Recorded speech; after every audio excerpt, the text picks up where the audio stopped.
প্রচারের ছবি দেখানো হয় একেবারে একবার। ঘাটালের তৃণমূল প্রার্থী দেব মন্দিরে পুজো দিলেন।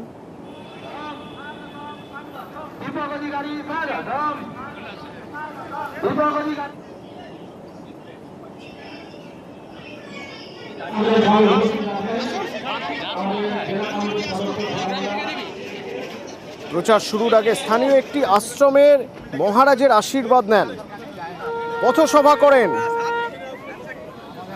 দেবের সঙ্গে ছিলেন আজ দেবরা তৃণমূল সভাপতি প্রদীপ কর, সহসভাপতি সীতেশ ধারা। মন্দিরে পুজো দিয়ে দেবরায় প্রচার শুরু ঘাটালের তৃণমূল প্রার্থী দেবে।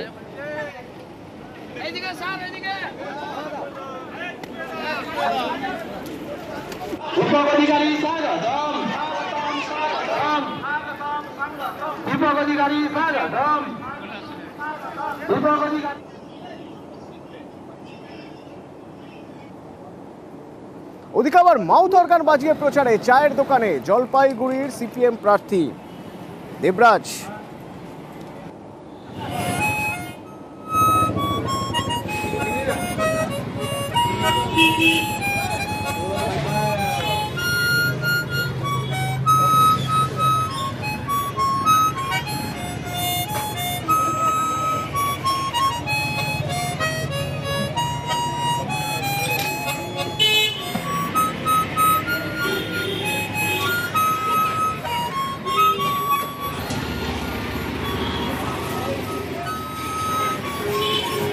যারা মাউথ গান বাজায় তাদের সবারই এরকম সঙ্গে পকেটে অথবা ব্যাগের মধ্যে রেখে দেয়, তো আমারও ওরকম থাকে। তো যখন পরিচিত কেউ বার হয় এরকম আড্ডায়, তখন একজন বলে যে দেবরাজ একটা ছোট কিছু শোনাও, তো সেই জন্যই তখন বাজানো হয় সেরকম। তাছাড়া আলাদা করে প্রচারের ব্যাপার নেই এটার সঙ্গে, এটা মানুষ শুনতে ভালোবাসে।